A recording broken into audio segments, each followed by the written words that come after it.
আজকে আমি তেল করে রান্না করবো।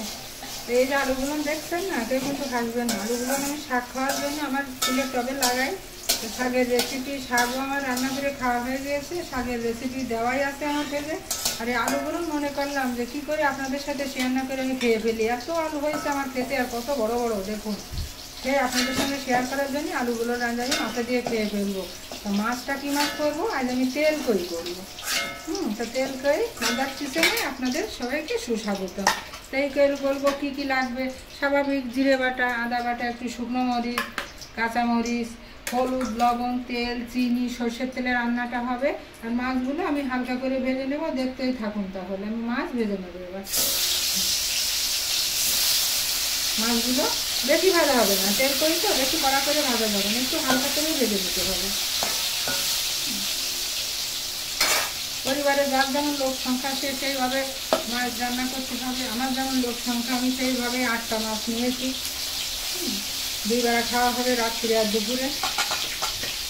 খেতে এত আলু হলো বন্ধুরা, সারা বছর খাবো, আরও আপনাদের পাঠিয়ে দেবো, সবাইকে দিব।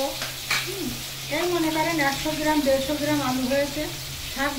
শাকগুলো তো খেয়ে নিয়েছি। হ্যাঁ, শাক খেতে আমার খুব ভালো লাগে, তাই আমি ওই টবের ভিতর লাগাই শাক খাওয়ার জন্য। এই দেখেন মাছ এদিকে দিতে বেশি ভাজবো না, একটু কাঁচা ভাজা থাকবে। কড়া ভাজা দিলে তেল কই ভালো লাগে না। কই মাছগুলো না ডিম ভরা আছে। বড় নয় কই মাছ, কী দিয়ে বা করি, মুখে অরুচি। তো মনে করছি একটু হালকা মশলাপাতি দিয়ে একটু তেল করি রান্না করি। দেখুন মাছগুলো আমি এই যেভাবে ভেজে রেখেছি। আলুটা আমি দিতাম না, শুধু শুধু নষ্ট হবে আমার ক্ষেতের আলু, তাই দিয়ে দিলাম। আর মাছটা কিন্তু আমি সরষের তেলে রান্না করবো, তাই আমি কড়াতে আমি এই যে খানিকটা তেল দিয়ে দিলাম। এখন খানিকটা তেল দিলাম, আমি নামানোর সময় একটু তেল দিয়ে দেবো। এই যে আমি গ্যাস অন করে দিলাম। গ্যাস অন করে দিয়ে আমি এই যে জাস্ট দুটো, এই যে গ্যাসটা অন করে দিয়ে আমি দুটো তেজপাতা দিয়ে দেবো। এই যে দুটো তেজপাতা দিয়ে দিলাম।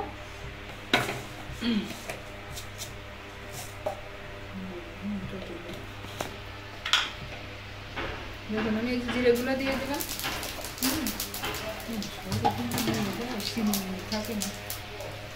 এবার আমি এই যে একে একে জিরে, ধনে, আদা আর সেই শুকনো মরিচ বাটাটা আমি এখন দিয়ে দেবো।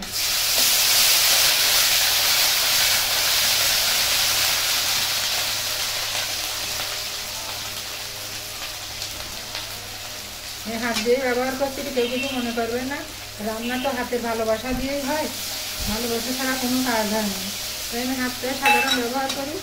লবণ মিষ্টি আপনারা যে যার স্বাদ অনুযায়ী খাবেন, একটু প্রথমে কম দিবেন, পরে একটুখানি আবার যদি লাগে দিয়ে নেবেন। একবারে দিলে হয় কি মাছের ভিতরে লবণ ঢুকে গেলে স্বাদ লাগে না অনেক সময়, তো লবণটা একটু কম দিতে হয় আগে। এভাবে আমি মশলাটা কষিয়ে নিই। আর আমি কিছু কাঁচামরিচ কী করে রেখেছি, কাঁচামরিচটা আমি যখন 2-4টে দিয়ে দেবো। এগুলো সেই হামান দিস্তায় সেই দেখেন এইভাবে ছেঁচে রাখা আছে। এই যে এইভাবে ছেঁচে রাখা আছে। এটা কী করি, ফ্লেভারটা ভালো হয় সেই কাঁচামরিচ। এই যে আমি কিছুটা দিয়ে দেবো, নামানোর সময় দেবো। দেখুন আমার মশলাটা এই যে আমার কষানো হয়ে গেল। এটা বেশি মশলা লাগে না। এবার আমি কি করব, এই আলুগুলো দিয়ে দেবো।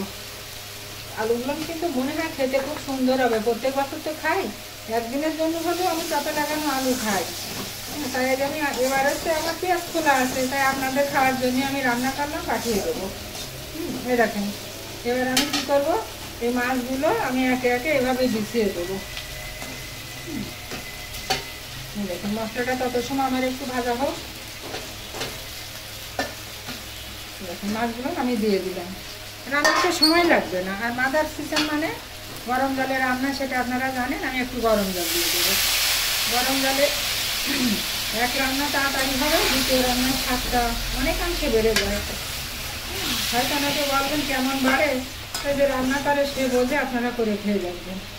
এই দেখুন আমার যতটুকু জল লাগবে আমি ততটুকু দেবো, আপনারাও সেভাবে দেবেন। লবণ মিষ্টি চেখে দেখে তারপরে দেবেন। তেল ঝোল হবে তো বেশি, আর কি ঝোলটা আমি করবো না। এবার দিয়ে আমি কিছুক্ষণ ঢেকে রাখবো। হয়ে গেল তেল ঝোল।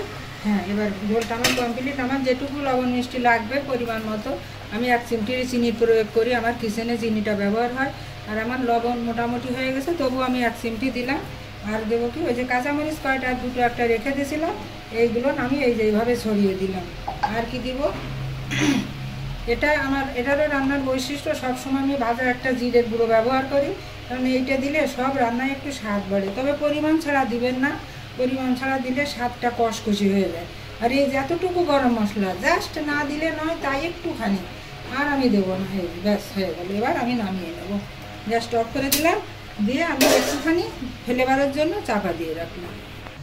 দেখুন আমি এবার ঝোলটা তেল ঢালতে এবার আমি নামিয়ে নেব। নামিয়ে নিয়ে গরম ভাত আমার রান্নাই হয়ে গেছে। আপনারাই দেখে বলবেন, আর খাওয়ার পরে তো বলবেন এইভাবে রান্না করে খাবেন। হ্যাঁ, এইভাবে রান্না করে খেয়ে যারা আমার ফেসবুক চ্যানেলটি নতুন বন্ধুরা ফলো করেননি, তারা আমার ফেসবুক চ্যানেলটি ফলো করবেন। আর আমার ইউটিউব চ্যানেলটি যারা এখন অবধি সাবস্ক্রাইব করেননি, তারা সেটা সাবস্ক্রাইব করে নেবেন। আর যেভাবে ভালোবেসে আমার পাশে আসেন। আর এই যে আমার সেই সুপারির খোলা, দেখেন কড়াই কি পরিষ্কার করে নামিয়ে নিলাম, সুন্দর করে নামিয়ে নিলাম। রঙটা দেখেই মনটা ভরে যাবে, আপনারাও বুঝতে পারছেন। এইভাবে আপনারা রান্না করে খেয়ে দেখুন কেমন লাগে। এই দেখেন আমার হয়ে গেল কই মাছের তেল ঝাল, কাঁচামরিচ দিয়ে এদিক দিয়ে সুন্দর করে গরম ভাতে খেয়ে নেবেন। আর যেভাবে ভালোবেসে পাশে আসেন, এইভাবে আপনারা আমার পাশে থাকবেন। সবার জন্য শুভকামনা।